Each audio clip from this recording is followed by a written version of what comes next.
আমি আশুগঞ্জ উপজেলা বিএনপির সভাপতি। আমি আপনাদের গ্রামের সন্তান হিসাবে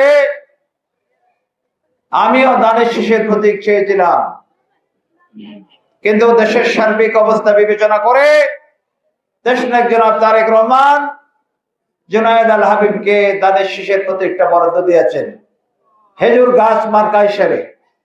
আমি আপনাদের কাছে অনুরোধ রাখবো, অন্তত আমার মাতৃভূমি, আমার গ্রাম সোহাগপুর, দলমত নির্বিশেষে আমি এখানে মতের কোনো কারো আলোচনা করতে চাই না।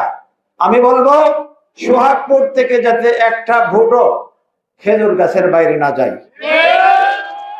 আপনারা হাত তুলে আমাকে বলেন, আমি আপনাদের সন্তান, আমি যাতে বেইজ্জতি না হয়।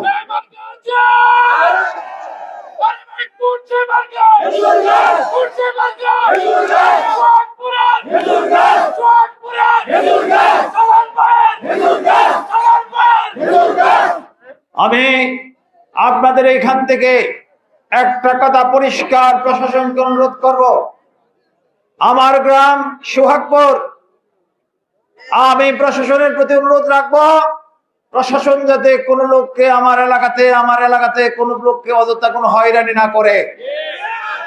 আমি পরিষ্কার বলবো, আমি আশুগঞ্জ উপজেলা বিএনপির সভাপতি, আমি অনুরোধ জানাবো, অন্তত আমার এলাকাতে যাতে কোনো মানুষ অযথা হয়রানির শিকার না হয়।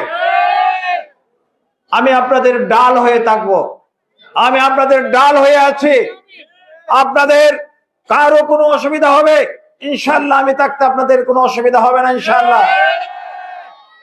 আমি সবশেষে আপনাদের কাছে আবার অনুরোধ করব, আমি যেহেতু বিএনপির সভাপতি, আমার গ্রাম সোহাগপুর মানুষ বলে আলেম অধ্যুষিত গ্রাম, ভালো গ্রাম, ভদ্র গ্রাম, শিক্ষিত গ্রাম, সুতরাং আমি অন্য কারো সমালোচনা করতে চাই না। শুধু এইটুকু আমার গ্রামের মানুষের কাছে উদাত্ত আহ্বান জানাবো, একটা বড় যাতে খেজুর গাছের বাইরে না যায়। সবশেষে আমি আপনাদের সামনে জনাব জুনায়েদ আল হাবিব সাহেবকে একটা কথাই বলবো, যদি আল্লাহ ওনাকে নির্বাচিত করে, আমার দীর্ঘ স্বপ্ন ছিল যে আশুগঞ্জ থেকে পাকশিমুল একটা বেড়িবাঁধ নির্মাণ করা। আমি ওনাকে বলবো, ওনার প্রতি অনুরোধ রাখবো, যদি আল্লাহ ওনাকে নির্বাচিত করে আশুগঞ্জ থেকে পাকশিমুল যাতে বেড়িবাঁধটা নির্মাণের জন্য উদ্যোগ গ্রহণ করে।